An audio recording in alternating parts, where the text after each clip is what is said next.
ततोऽप्यपास्ताः तमेकवैद्यं शिरसा नमामि विद्यागमज्ञांश्च पितामहादीन्।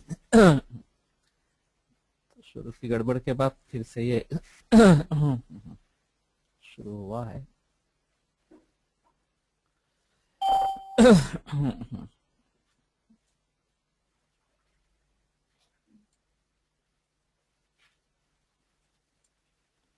तेषां स्वादुः आस्वाद्यमानो मुखम् उपलिम्पति इंद्रियाणि प्रसादयति। तो मधुर रस मुख को लिंपन करता है और इंद्रियों का प्रसाद करता है। अम्ल रस में आगे आएगा वो बोधन करता है इंद्रियों का, ऐसा थोड़ा सा है। और इसमें प्रसादन करता है, ऐसा है। तो इसके बारे में थोड़ा अलगता से देखना पड़ेगा। जब इंद्रियों की हानि होती है, विकृति होती है, तो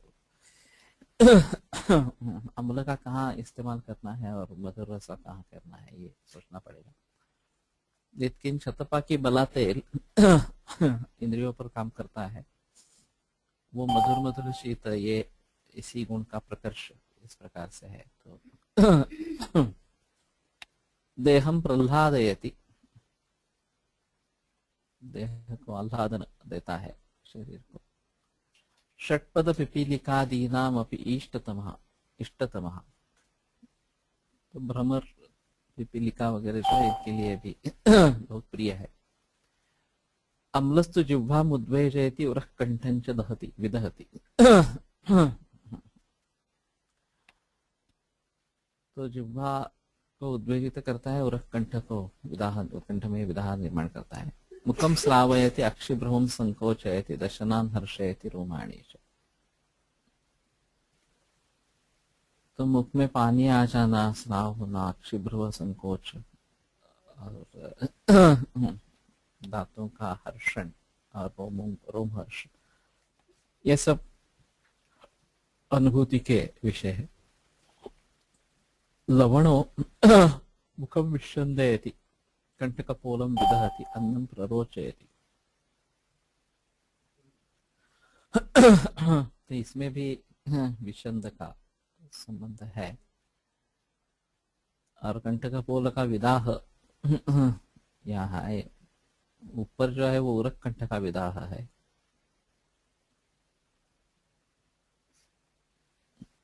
तो लवण की एक्शन ज्यादा स्थानिक है, ये आगे चलकर भी थोड़ा होता है, ऐसा दिखता है। तिक्तो विषोदयति वदनं विशोधयति कंठं प्रतिहन्ति रसनां। विशोधयति कंठं प्रतिहन्ति रसनां।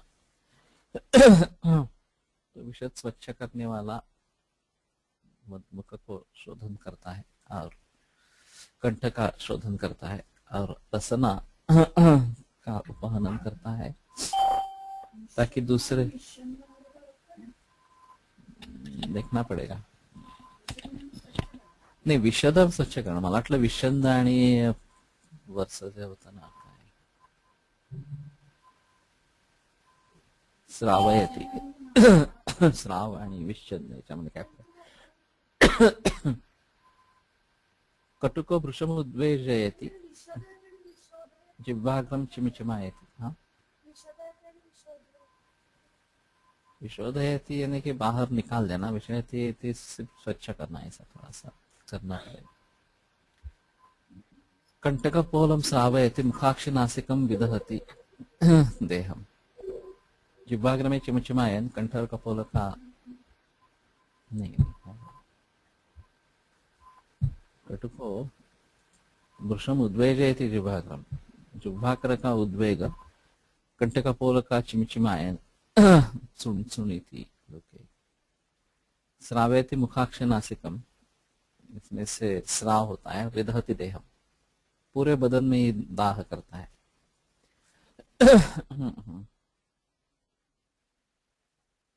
कषायस्तु जड़यति जिह्वां बध्नाति कंठं पीडयति हृदयम्। तो जिह्वा जाड्य, कंठ का बंधन और हृदय की में पीड़ा, इस प्रकार का।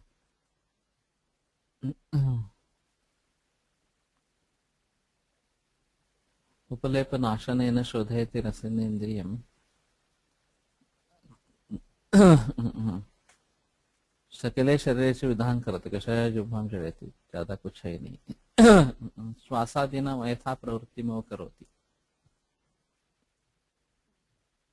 पीड़यति हृदय का अर्थ श्वासादीना यथा प्रवृत्ति में वो करे। तत्र मधुरो रसः जन्म प्रभृति सात्म्यात् सर्वधातु विवर्धनः। तो मधुर रस जन्म से ही सात्म्य होने के कारण सर्व धातुओं का वर्धन करने वाला।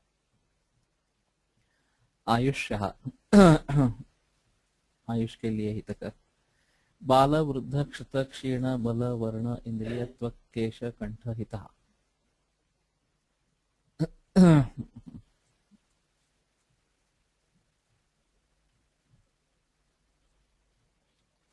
बल वर्ण इंद्रिय त्वक केश और कंठ।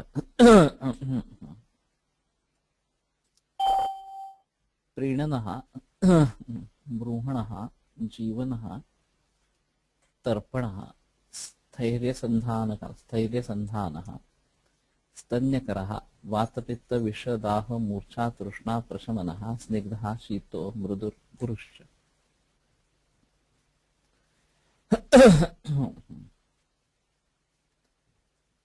तो ये प्रीणन ब्रूहण जीवन और तर्पण। तो प्रीणन ब्रूहण जीवन का मतलब ये रस मांसमेद और रक्त इन तीन सभी पे काम करने वाला है। और वैसे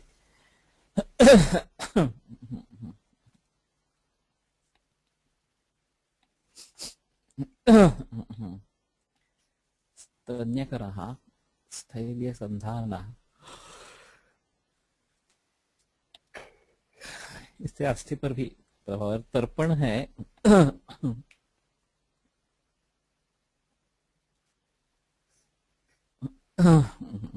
तो प्रीणन और तर्पण में क्या भेद करना है ये एक बार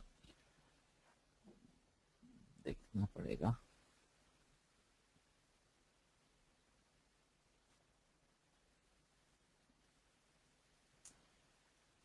तो प्रीणनः तुष्टिकरः,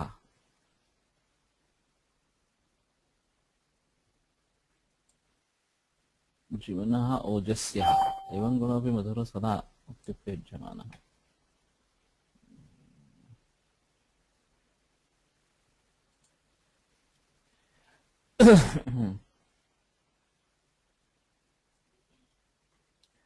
वातपित्त विषदाह मूर्छा तृष्णा प्रशमनः।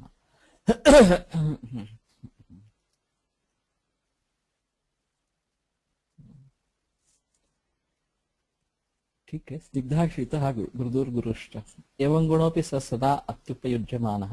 स्थौल्याग्निसाद गुरुतालस कातिनिद्राः श्वास प्रमेह गलरोग विसंज्ञतांस्य माधुर्य लोचन गलार्बुदगंडमालाः। सर्दी उदर्द मूर्धरुक्कास पीनस कृमिं, सर्दी उदर्द मूर्धरुक्कास पीनस कृमिं श्लीपद ज्वर उदर स्ठीवनानि च आवहेत। तो इस गुण का होने के बावजूद भी यदि उसका सातत्य से और ज्यादा इस्तेमाल हो तो इतने सब व्याधि निर्माण होते हैं। इसमें स्थौल्य अग्निसाद गुरुता अलसक अतिनिद्रा श्वास प्रमेह गल रोग विसौज्ञता भी यहाँ पे आई है। हास्य माधुर्य लोचन गल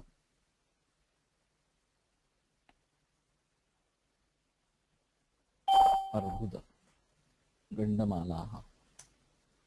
लोचन का संबंध कहाँ से है, किससे है?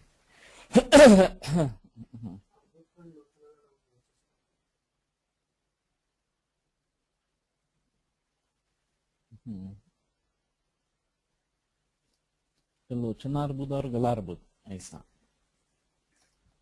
ये दो स्पेसिफिक अर्बुद क्यों बताए?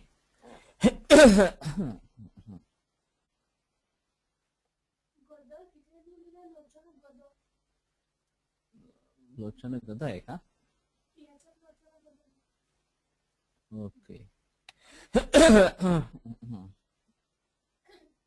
तो ये बेहतर है. लोचन गदा अर्बुद ऐसा पाठ है. तो लोचन गदा और अर्बुद ऐसे होते हैं. तो लोचन गदा का मतलब सिर्फ नेत्र विकार जो कफ के कारण होने वाले हैं. और अर्बुद और गंडमाला का भी हेतु है जहाँ संतर्पण से ये निर्माण होते हैं. अभी जो कैंसर दिखते हैं जिसको अर्बुद कहा जाता है ज्यादातर, वो ज्यादा अपतर्पण से है, संतर्पण से कम दिखते हैं. चर्दी उदर्द मूर्धरुक कास पीनस कृमि श्रीपद ज्वर उदर ठीवनानि च आवहे.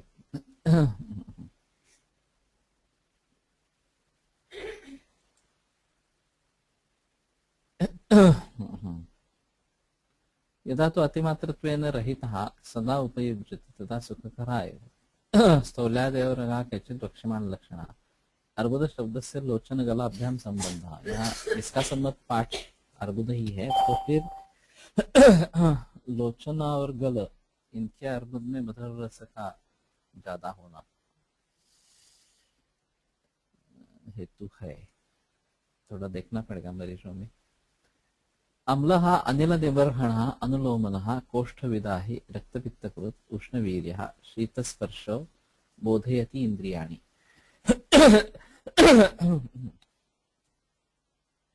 तो वात का शमन करने वाला अनुलोमन, कोष्ठ में विदाह निर्माण करने वाला, रक्तपित्त करने वाला उष्णवीर्य और शीतस्पर्श. ये एक थोड़ा अजीब है लेकिन सभी ग्रंथों में इसका लिखा है.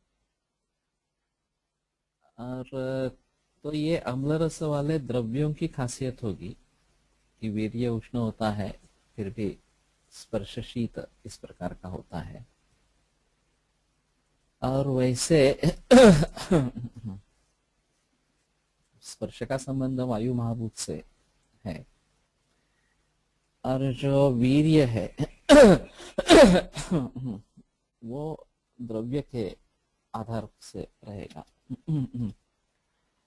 तो इसमें रचना कुछ इस प्रकार की होगी कि वीर्यम यावद अधिवासात, जब तक शरीर में द्रव्य है तब तक वीर्य अपना प्रभाव दिखाता है. और ये स्पर्श जो है वो हाथ का स्पर्श हो या जुभा का स्पर्श हो, मुख में आया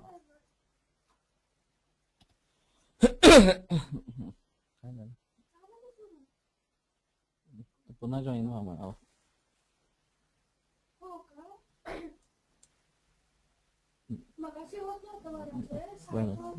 परत सुरू झालं. परत जॉईन व्हा. क्लिनिक मधनं का?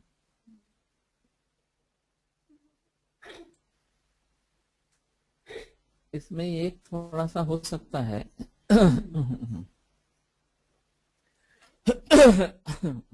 कोलटकर जी ने भी कुछ प्रयास किए थे. मैंने भी उसके बारे में थोड़ा सोचा है, लेकिन पंचीकरण सीखने के बाद ये ज्यादा स्पष्ट होगा थोड़ा सा.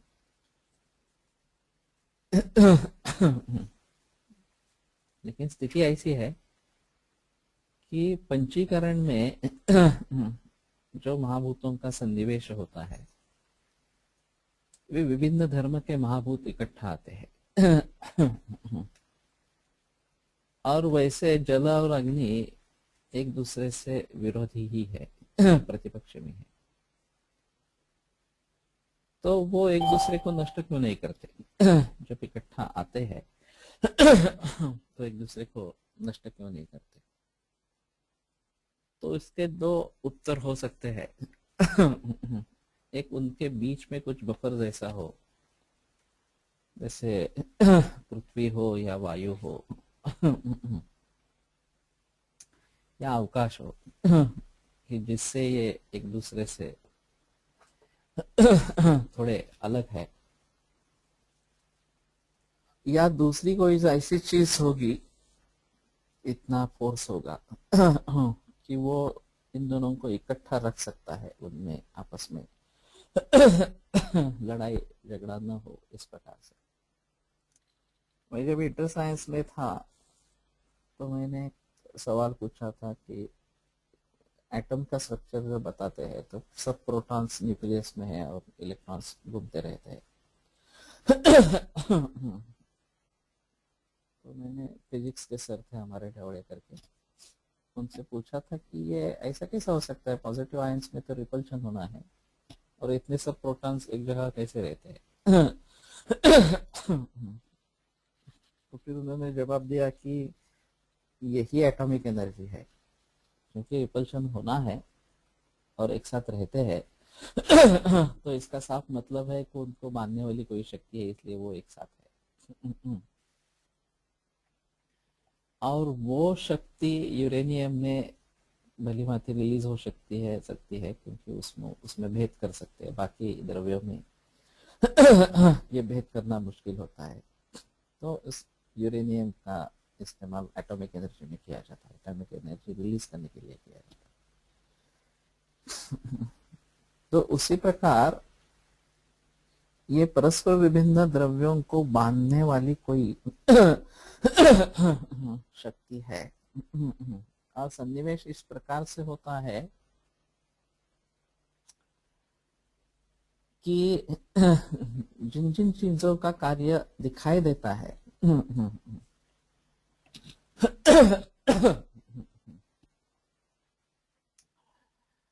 उनको अपना कार्य करने की सुविधा मिले।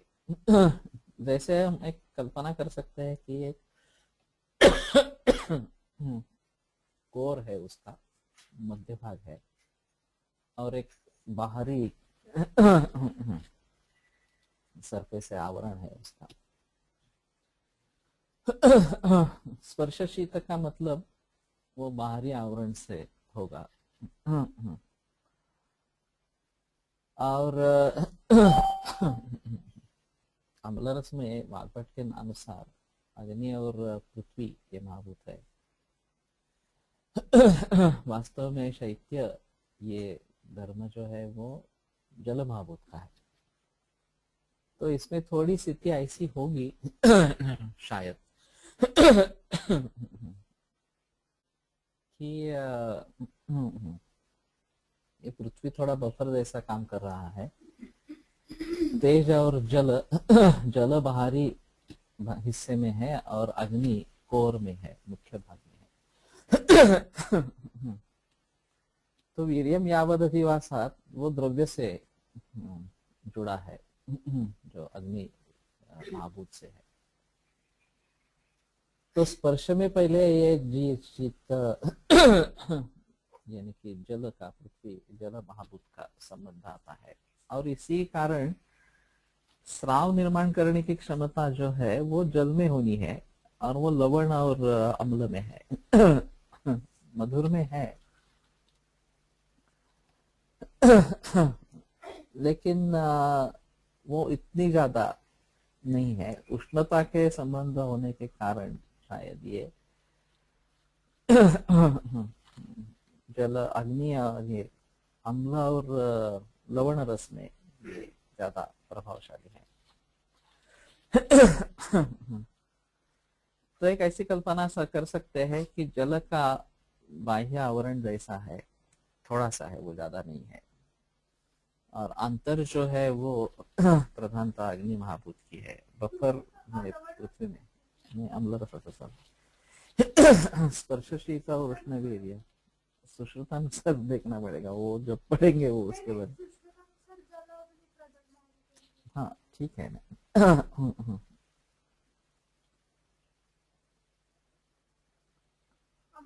हाँ लेकिन जल होगा ही नहीं ऐसा ही नहीं है।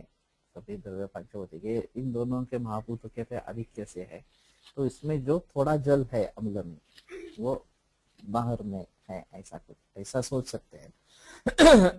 और लवण में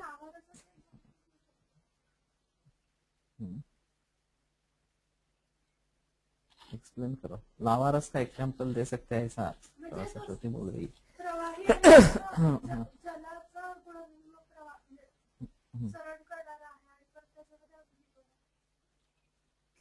इसमें लावारस के बारे में थोड़ा सा ऐसा बता सकते हैं कि जो कोर है उसमें बहुत ज्यादा तेज है, उसके साथ में पानी है वो उबल रहा है, जल महाभूत है। और ये जब उसका प्रेशर बहुत ही अंदर से बढ़ता है तो जो ज्वालामुखी वाले प्रदेश है उनमें उद्रेक हो जाता है और वो ज्वाला रस निकल आता है इस प्रकार का। तो और वैसे भी पृथ्वी के बारे में लोगों का कहना है कि सूर्य का ही अंश है, उससे अलग हो गया, उसके घूमने लगा और ठंड होता चला गया, तो बाहरी हिस्सा काफी ठंड हो गया लेकिन आभ्यंतर हिस्सा अभी भी गर्म है। और वो वास्तव में अग्नि का ही गोला है। लेकिन ये पृथ्वी जल इस प्रकार के इसमें इससे पैदा हुआ है और बाहरी आवरण जो है वो वायु का बना है और इसको सभी को अवकाश देने वाला आकाश है इस प्रकार से। तो इसी तरीके से पंचीकरण की प्रक्रिया जब होती है तो किस रस का प्राधान्य कैसे होगा और जो ऋतु के अनुसार ये जो रस के निर्माण के बारे में बताते हैं।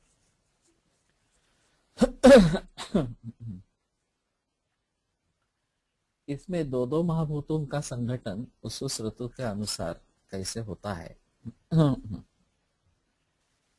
और महाभूत निवेश द्रव्यों में किस प्रकार से हो जाता है और उसमें फिर समान प्रत्यारब्ध विचित्र प्रत्यारब्ध इस प्रकार से द्रव्यों की निर्मिती होगी।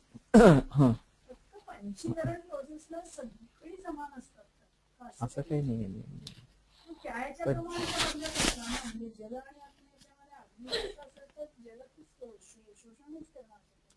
नहीं, वो नहीं करता है ना। ऐसा है कि जो एक दूसरों से विरोधी पदार्थ है उससे उसका शोषण हो जाना चाहिए, वो नहीं होता है। जल और तो अग्नि इकट्ठा आएंगे तो एक दूसरे को नष्ट करने की कोशिश करेंगे। पृथ्वी और वायु एक निबिड़ है और एक विरल है।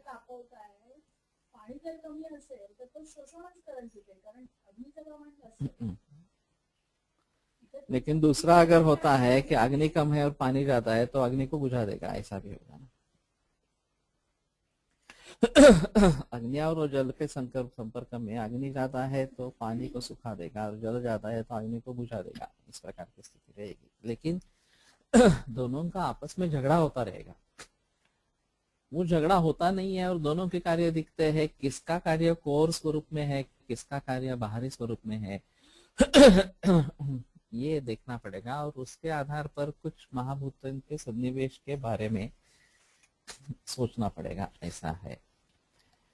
तो उसके कुछ मॉडल्स एक्चुअली बना सकते हैं।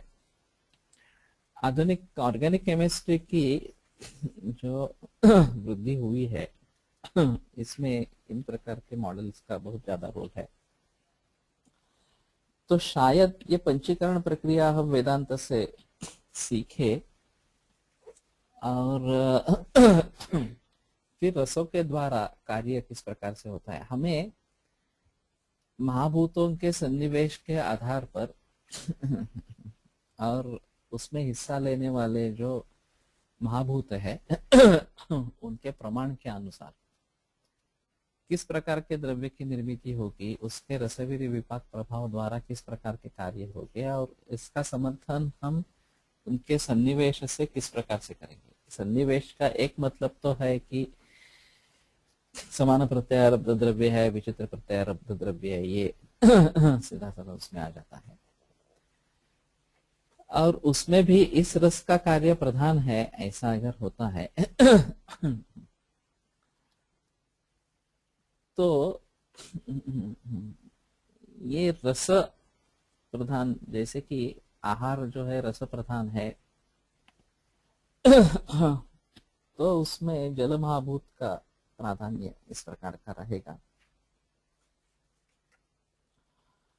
और ये जो वीर्य प्रधान बताया गया है, औषध जो है वीर्य प्रधान कहा गया है, उसमें गुरु लघु के हिसाब से पृथ्वी जल या अग्निवायु इनका महत्व रहेगा।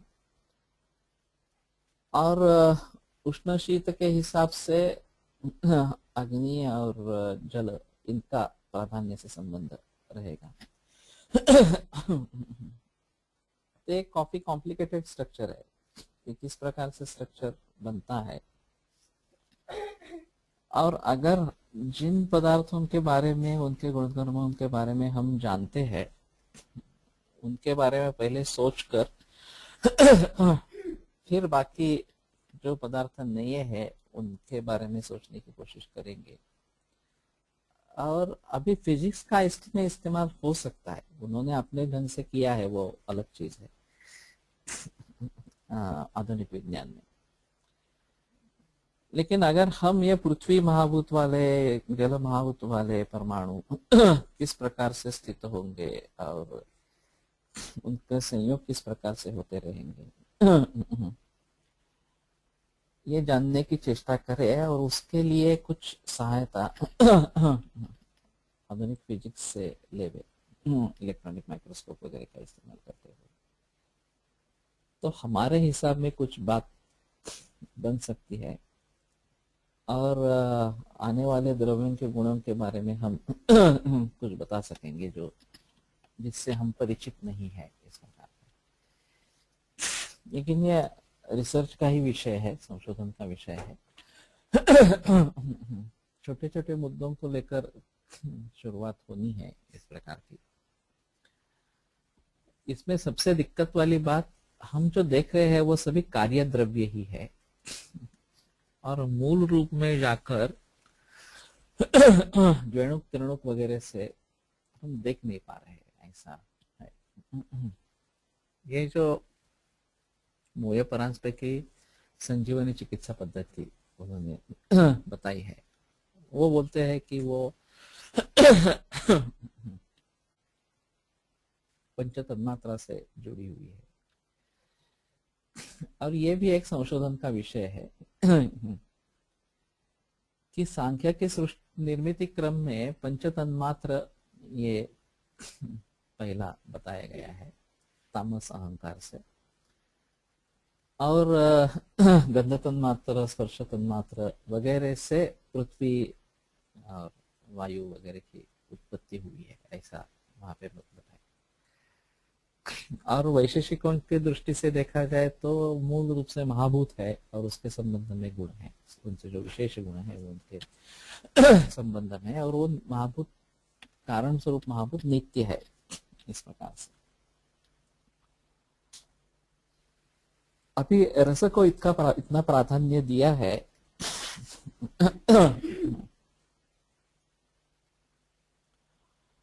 तो वो देखकर ये रस तन्मात्र से जल की निर्मिति और ये निर्मिति का क्रम आहार्य द्रव्यों में प्रधान इस प्रकार का होगा। और औषधि वगैरह के बारे में ये पृथ्वी जल तेज वायु, ये जो बाकी जो है उनका संबंध ज्यादा रहेगा, ऐसा दिखाई देता है। और एक कारण ऐसा हो सकता है थोड़ा सा, तो ये बहुत ही रॉ थिंकिंग है कि कल्टीवेशन करते हैं तो हम ऊपर से पानी ज्यादा देते हैं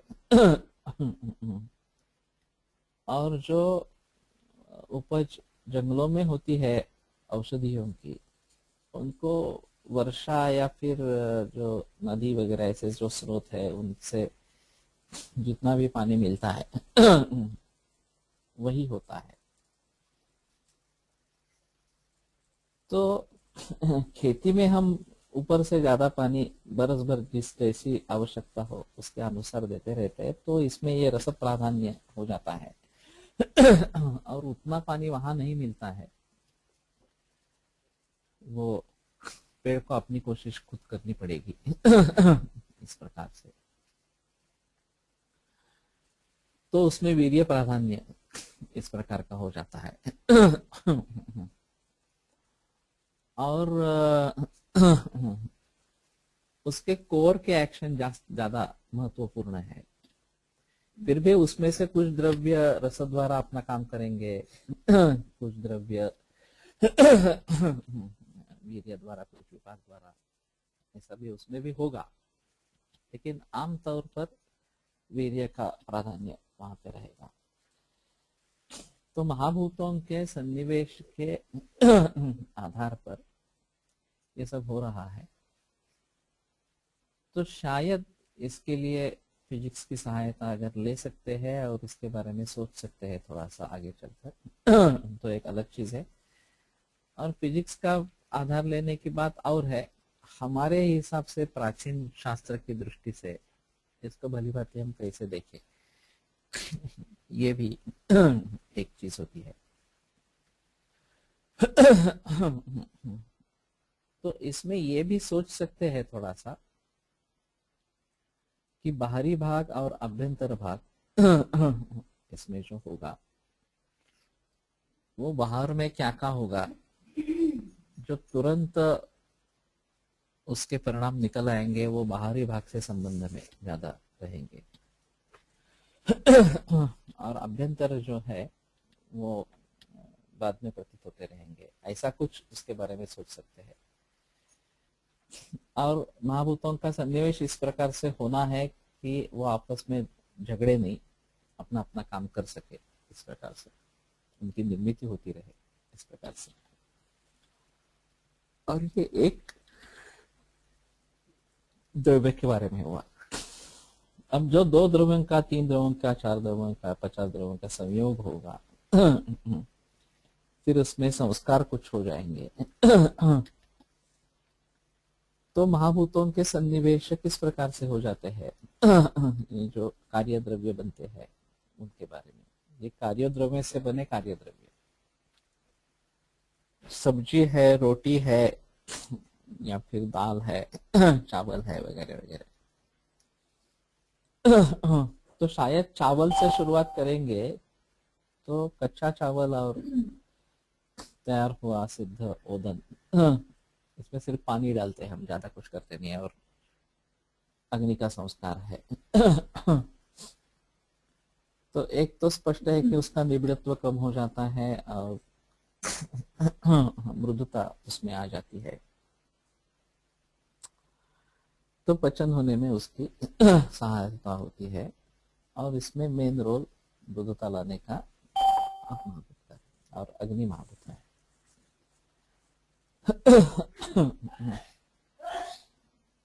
इसमें रस वगैरह बारे में कोई ज्यादा परिवर्तन अपेक्षित नहीं है। अभी यही ओदन सब्जियों से सिद्ध करते हैं या मांस रस वगैरह से सिद्ध करते हैं, pulao, biryani, vegetable, non vegetarian वगैरह वगैरह जो है, तो उसमें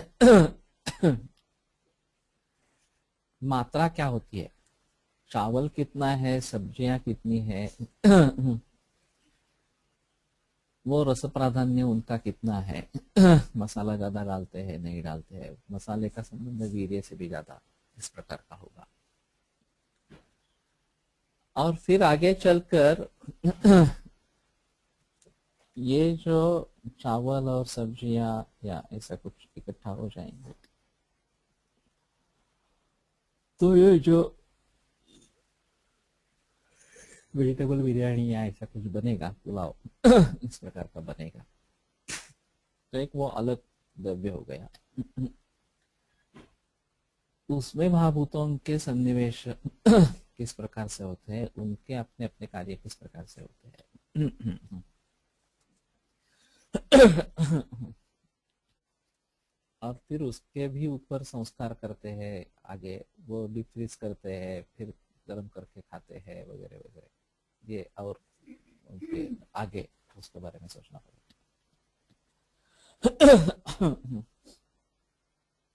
तो इसके बारे में ज्यादा बहस हुई नहीं है। वास्तव में द्रव्य गुण और रसशास्त्र के अंदर इसके बारे में ज्यादा रिसर्च होती है तो बेहतर रहेगा एमडी के लिए, पीएचडी के लिए, खास करके पीएचडी के लिए।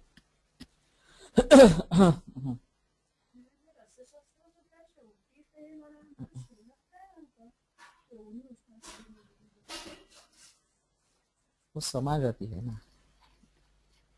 रसशास्त्र में क्या होता है, ऐसा सवाल है। अभ्रक भस्म हम बनाते हैं, वो द्रव्य के हिसाब से क्वांटिटी बहुत ही कम है, लेकिन जब सहस्रपुट दे देंगे तो इतना अग्नि संस्कार होता जाएगा उसमें, और उस वीर्य की शक्ति उसमें समा जाएगी। अग्नि की शक्ति उसमें समा जाएगी और वो बहुत कम मात्रा में काम करेगी, इस प्रकार का। तो संस्कार ही गुणांतराधान उच्यते उसी द्रव्य में, लेकिन जब इस प्रकार के संस्कार करते हैं, गुणांतराधान होता है उसमें,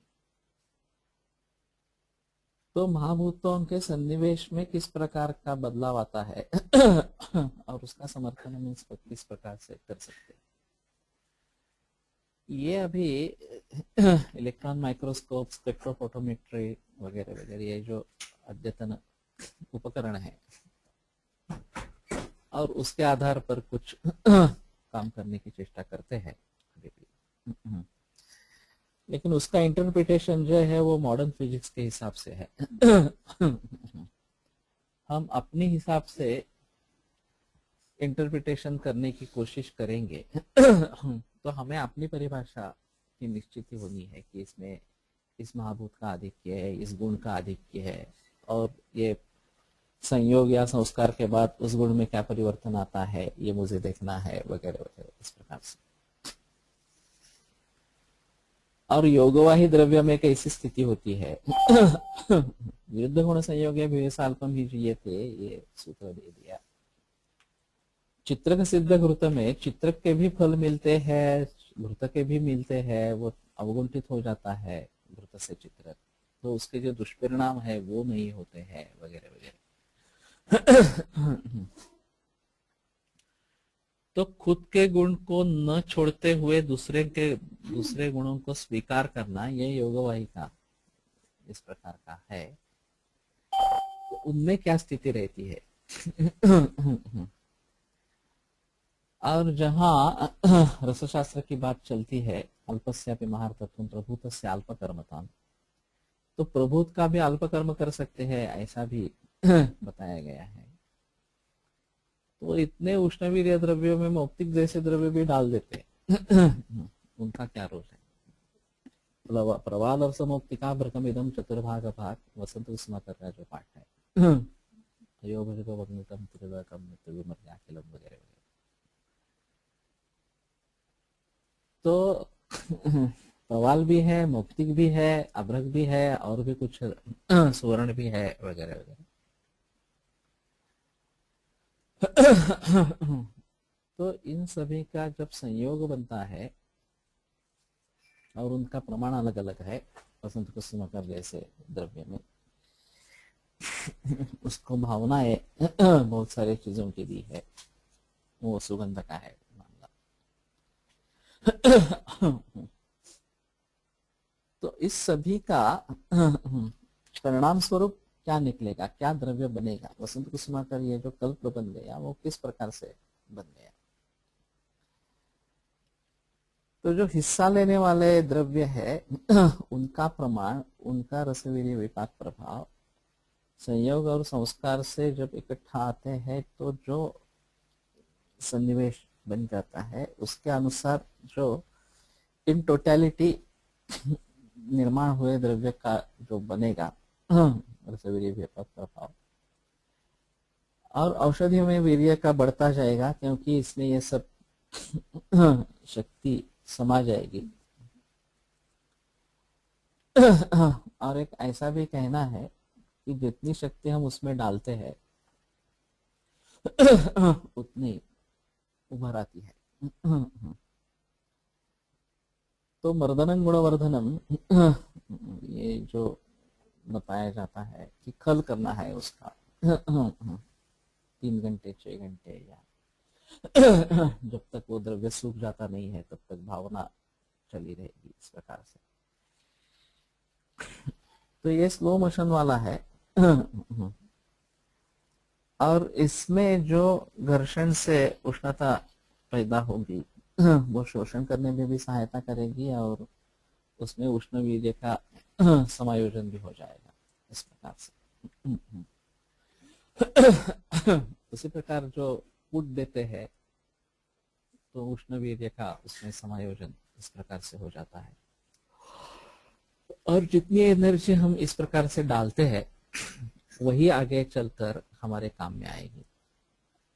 तो इसके साथ में सुश्रुत ने श्री सूक्त का पाठ करने के लिए भी कहा है, कहीं गायत्री जप का निर्देश है। तो वो भी एक अलग शक्ति है जो उसमें औषध निर्माण के समय में हम डाल सकते हैं ऊपर से, और उसका कुछ अलग प्रभाव इस प्रकार का दिखेगा।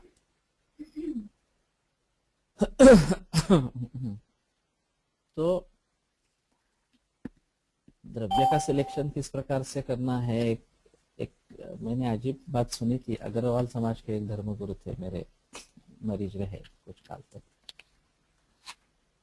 तो उन्होंने एक वैद्य की बात की थी कि कुछ ऐसा च्यवनप्राश जैसा आंवले वगैरह से कुछ बनाना था। तो कुछ द्रव्यों का काढ़ा बनाना था, और पहले तो उसने बता दिया है कि ये सब संभार इकट्ठा करो, करके रखो, कल सुबह हमें काढ़ा रखना है।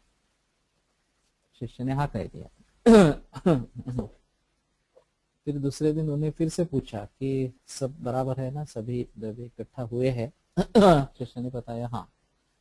तो ठीक है, बोलो सभी इकट्ठा कर दो और काढ़ा शुरू करो बनाना। उस प्रकार करने पर 2-3 घंटे बीत गए। काढ़ा उबल रहा था। तो शिष्य के ध्यान में एक बात आई, उसने कुछ द्रव्य अलग जगह पे रखा था और वो भूल गया उसको लेने में। तो उसने निवेदन किया गुरु को जाकर कि मुझसे गलती हो गई, भूल हो गई।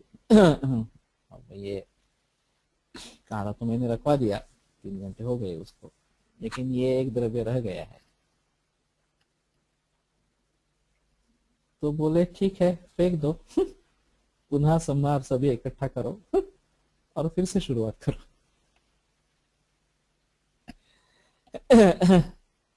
उसका कहने का मतलब ये है, दातार गुरु जी औषधिकरण करते हैं या उन्होंने जो पद्धति बताई है वो देखते हैं तो मालूम पड़ता है कि इतने कितनी गहराई है, सीरियस मैटर है ये। ऐसा कुछ ले लिया, वो कर दिया, किसी भी तरीके से डाल दिया, इकट्ठा किया, ऐसा नहीं है। उसकी विशिष्ट पद्धति है, क्रम है उसका कुछ। श्वास कोठार में एक एक मरीचन दत्वा ऐसा खल करने के लिए कहा है। तो लिटरली एक एक मरीच ही डालना है अगर श्वास कोठार बना रहे हैं तो। अरे क्या होता है, सभी मरीज एक बार डाल देंगे और खल कर देंगे, क्या होगा उसमें? सभी तो पेशेंट ही होना है उसका। तो ये नहीं होना है।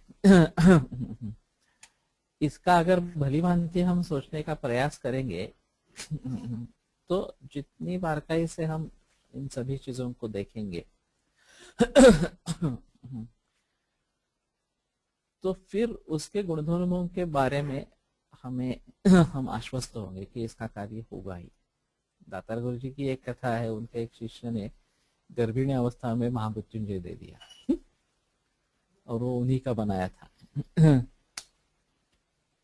तो ये खुद जाकर बैठे भगवान के सामने कि शिष्य ने गलती की है और उसके अपराध को माफ करना और महामृत्युंजय का कोई विपरीत परिणाम न हो, इस प्रकार से तुम मेरी मदद करना, इस प्रकार से।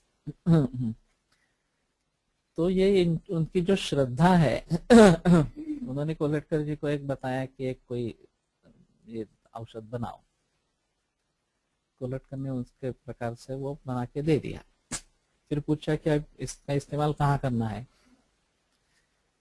तो दातार गुरु जी का कहना था कि ये तो मुझे भी मालूम नहीं है, माऊली ने प्रेरणा दी है, ज्ञानेश्वर माऊली ने, तो वो आगे रास्ता बताएगी। इसके इसके बारे में हम सोच भी नहीं सकते हैं कि इस प्रकार से गुरु का या उनके गुरु ज्ञानेश्वर माऊली जो है दातार गुरु जी की, उससे प्रेरणा मिलती है, कुछ औषधियों के बारे में सुझाव आते हैं, और उन्हीं की प्रेरणा से आगे उसका इस्तेमाल कहाँ करने का है ये भी मिलता है। ये गुरु प्रासादिक है, उसका लॉजिक बैठाना मुश्किल है।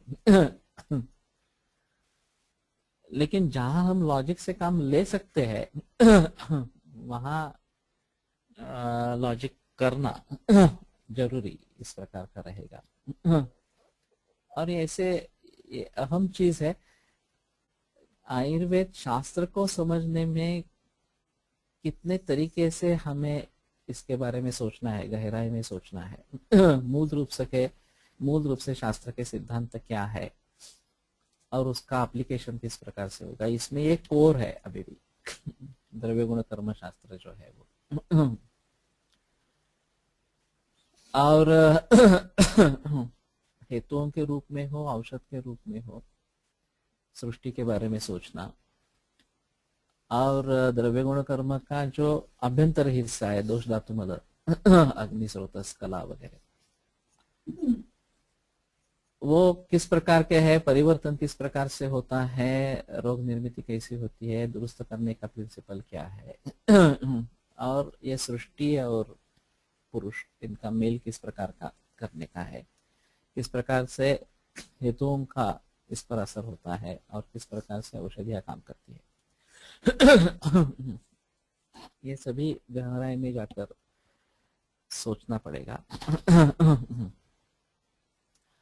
और छोटे छोटे मॉडल्स, अभी हम प्रयोगशालीय पद्धति से कुछ करना चाहते हैं, उसकी कुछ सीमितता रहेगी। वास्तव रूप में ये मूल ज्ञान जो है वो ऋषियों की तरफ तरीके से ही आएगा, वो योग के माध्यम से आएगा। लेकिन फिर भी कुछ हद तक आधुनिक विज्ञान की सहायता लेते हुए इनके बारे में सोच सकेंगे।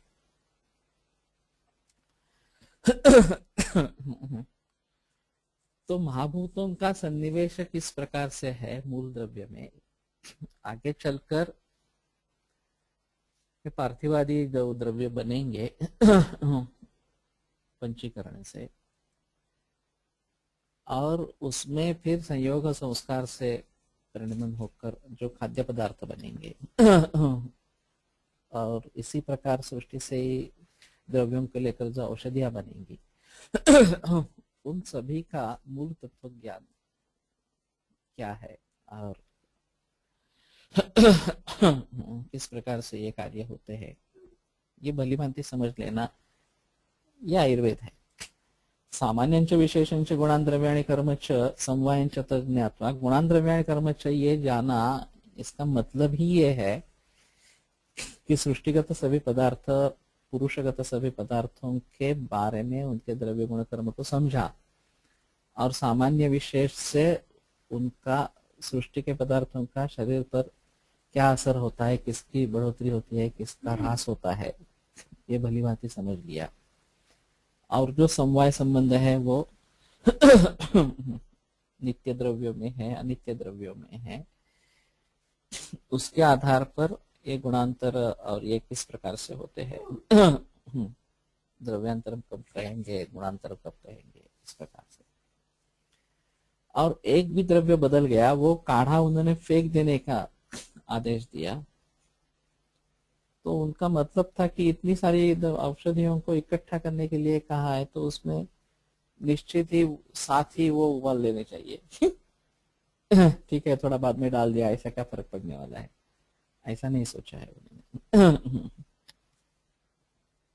तो इतनी सजगता से अगर हम करेंगे तो अच्छा असर औषधियों का होगा, उसके परिणामों के बारे में हम निश्चिंत रहेंगे।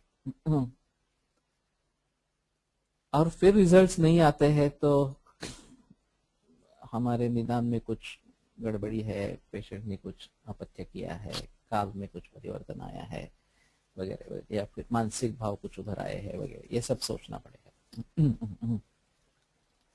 लेकिन पहले तो औषधिकरण में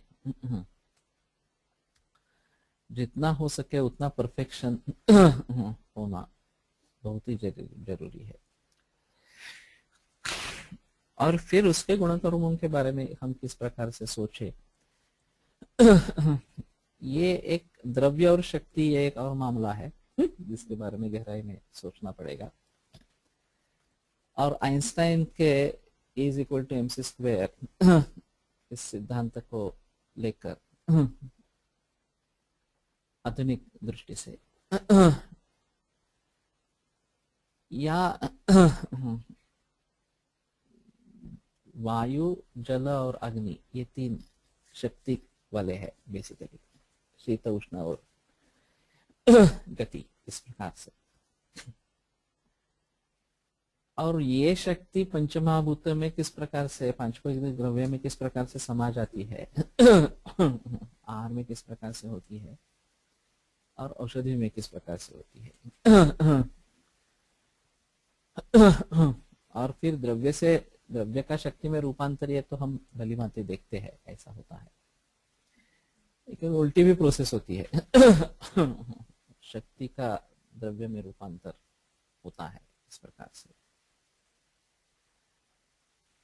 तो वो भी सृष्टि में किस प्रकार से होती है, शरीर में किस प्रकार से होती है, वो विकृत होती है तो कैंसर जैसे रोग निर्माण होते हैं। ये भी एक सोचने की बात है। या हार्मोनल इम्बैलेंस जो साइकोलॉजिकल डिस्टर्बेंस से आ रहे हैं, उसमें विचार ये एक शक्ति है। अनुकूल विचार, प्रतिकूल विचार, अनुकूल विचारों से जो भाव शरीर में बनेंगे वो उपयुक्त रहेंगे, प्रतिकूल विचारों से बनेंगे ये हार्मोन के जरिए हो या फिर विकृत भावों के जरिए हो, शरीर को पीड़ा करने वाले होंगे। ये सभी काफी दिक्कत वाली बातें हैं। और मैं सोचता हूँ कि 3 स्तर पर इसका विचार होना जरूरी है। आदि भौतिक, ये जो हम अभी सोच रहे हैं वो आदि भौतिक स्तर का विचार कर रहे हैं। आध्यात्मिक जो मन से संबंध है, विचार है, बुद्धि है, वो एक अलग तरीके से सोचना पड़ेगा। लेकिन उनका भी संबंध द्रव्यों में है। जब हम घृत मेधा कर है, बुद्धि कर है, इस प्रकार का बता रहे हैं, तो ये शक्ति वाला भाव है। बुद्धि, मेधा वगैरह जो है वो मेधा, ग्रंथाकर्षण शक्ति ही मेधा, इस प्रकार की। और जो आदि दैविक है, मानुषी शक्ति, आसुरी शक्ति, दैवी शक्ति, जो जाप की बात मैंने की थी कि सुश्रुत ने जो बताया, श्री सूक्त का जाप करे औषधि निर्माण के समय में, ये दैवी शक्ति वाला मामला है। और फिर जो द्रव्य इस प्रकार के बनते हैं, तो जो दैवोपहत चेतसी महाकल्याण ग्रंथ में निर्देश आया है, तो ये दैव कहाँ से आ गया यहाँ पे। तो उसका जो प्राक्तन है उसको भी सुधारने की क्षमता इसमें है, ऐसा थोड़ा सा। तो इन सभी चीजों को ध्यान में रखना पड़ेगा। मेरे ख्याल में काफी ये बहस इसके बारे में हुई है और मैं अकेला ही बोलता जा रहा हूँ। तो ये बहुत ही बड़ा टॉपिक है। आज मैंने रिकॉर्ड नहीं किया है, लेकिन ये रिकॉर्ड होना जरूरी था। तो इसके बारे में अगर कोई सवाल है तो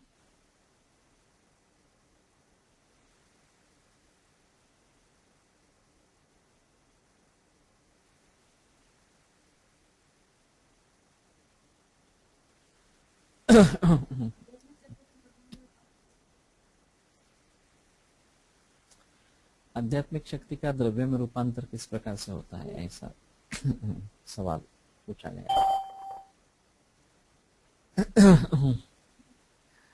सीधा जवाब देना मुश्किल है। मैं भी सोच रहा हूँ इसके बारे में क्या होता होगा।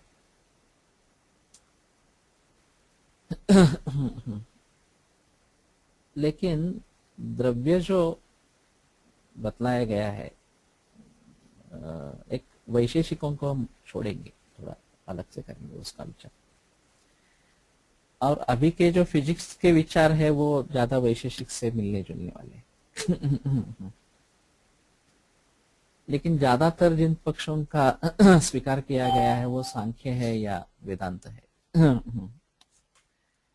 इन पक्षों का ज्यादा स्वीकार किया गया है और उनके हिसाब से मूल तो पुरुष या प्रकृति या मूल ब्रह्म ऐसा है वेदांत के हिसाब से, और वो महाभूत से पर है।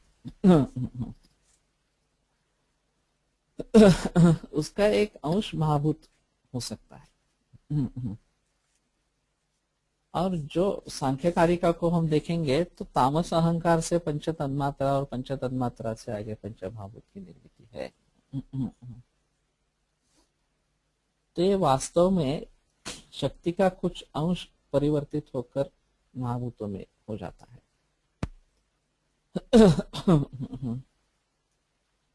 और वही शक्ति अगर आसुरी शक्ति होती है, दैवी शक्ति होती है, ये थोड़ा उसका परिमाण अलग से देखना पड़ेगा किस प्रकार का है। और जो एक विराट पुरुष की संकल्पना की गई है, गंगाधर टीका में इसके बारे में ज्यादा जिक्र किया गया है। लेकिन वो टीका समझ में नहीं आती, क्योंकि वो जो अन्वय होना है कर्ता कर्म क्रियापद इस प्रकार का वो ही अच्छे ढंग से कर नहीं पाते गंगाधर की टीका में, सूत्र स्थान के ऊपर जो है, खासकर ये सामान्य विशेष सिद्धांत के ऊपर जो है। तो मैं कोलटकर, बोधनकर और मामा जोशी इन चारों ने इसकी पढ़ने का प्रयास किया था और वो विफल रहा। हम वाक्य ही बना नहीं सके, कहाँ शुरू होता है कहाँ खत्म होता है ये पता नहीं लगता। जैसे कि वाणभट्ट की कादम्बरी है, फिर भी उस पर टीका है। उसमें बहुत लंबे चौड़े वाक्य है, फिर भी टीका के आधार पर हाँ यहाँ पे छेद करना है, ये क्रियापद पूरा हो गया और वो इसके ये विशेषण उसके ये विशेषण है करके इसका अर्थ निकालना है, कर सकते। ये वो होता नहीं है। शायद गंगाधर के ऊपर कोई टीका लिखे और उसको स्पष्ट रूप से सुलझाने की कोशिश करे। लेकिन चरक शारीस्थान अध्याय 5 में जो देवताओं का वर्णन है कि वाचा स्वयं वाचा आदि दैवतम वगैरह वगैरह इस प्रकार का, तो वो बात ध्यान में रखनी पड़ेगी। और जब हम कहेंगे कि इस द्रव्य से इसकी निर्मिति है, श्री सूक्त का जाप उसमें करना है वगैरह वगैरह, तो शायद वो जो मंत्र होंगे उनके शक्ति के द्वारा द्रव्य में थोड़ा कुछ परिवर्तन, क्योंकि आखिर हमें मिलेगा वो वसंत कुसुमाकर वगैरह ऐसा द्रव्य मिलेगा हाथ में जो हमारे रहेगा, लेकिन उसका प्रभाव उसमें आ गया है, इस प्रकार का है।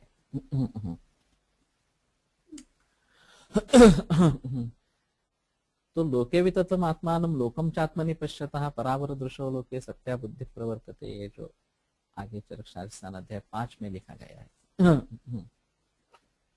तो मैं ही विश्व भर में फैला हुआ हूँ और मुझ में सभी विश्व फैला हुआ है, लोकम चात्मनि पश्यतः इस प्रकार का। तो ये उनका कहना है कि ये कुछ अलग है ही नहीं, जो ब्रह्म ही सत्य है और बाकी सब मिथ्या है। इस प्रकार से ये सब भ्रांति है, ये वेदांत का जो कहना है।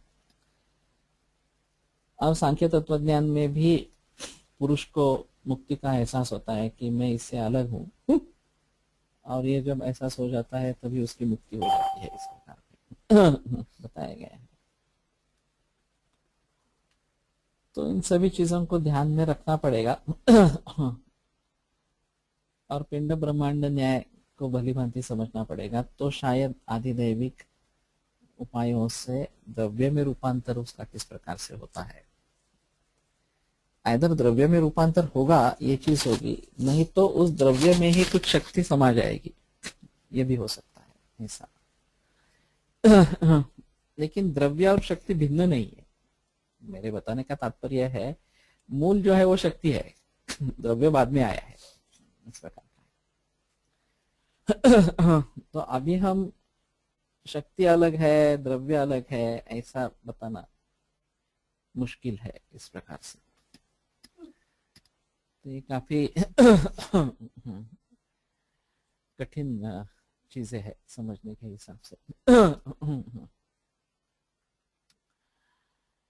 तो तत्वज्ञान को हम किस प्रकार से देखते हैं, मैं जब कोशिश कर रहा हूं कि हम जो अभी पढ़ रहे हैं, प्रैक्टिस कर रहे हैं, वो सब बहुत ऊपर ऊपर वाला मामला है। गहराई में हम गए ही नहीं है, और गहराई में जाना बहुत ही बड़ा साहस है इस प्रकार से।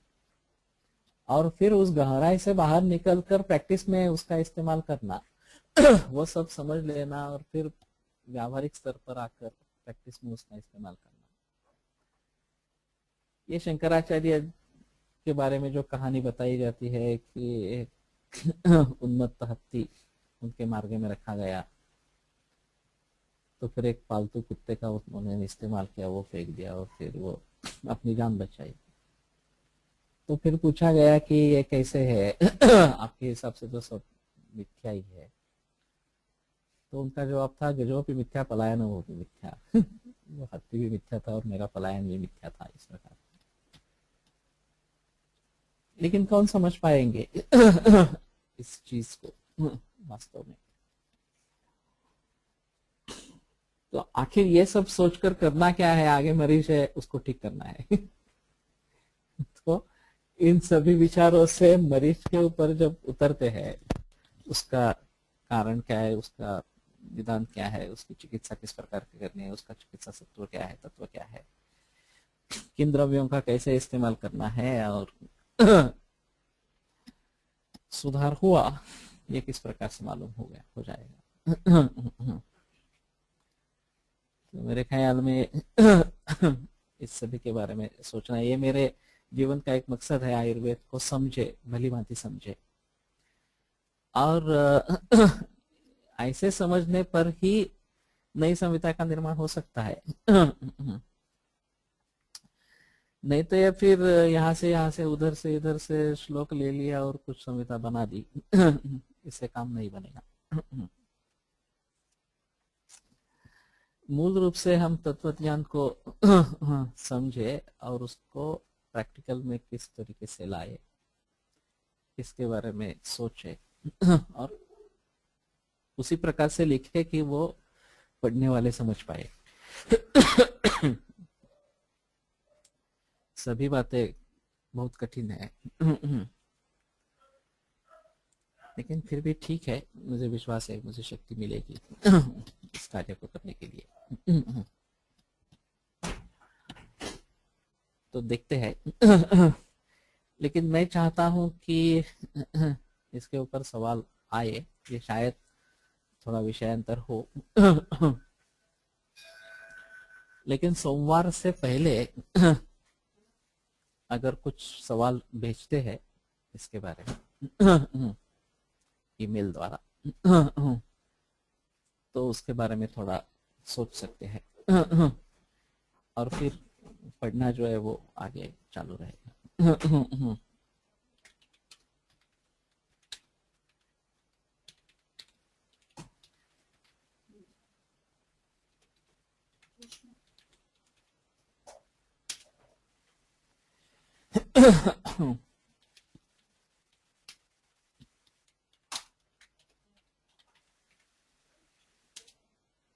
आयुर्वेद प्रकांडो निगदित इह हि शल्यतंत्र प्रधानः शिष्येभ्यः शाश्वतोऽयं निखिल जनकृपा व्याप्तचित्तेन येन आयुर्वेदस्य वाञ्छन् पुनरपि भुवने ताञ्च सुष्ठु प्रतिष्ठां श्रेष्ठं धन्वन्तरिं तं प्रणमति च सदा वैद्यवर्गो हि नूनं वैद्यवर्गो हि नूनम्.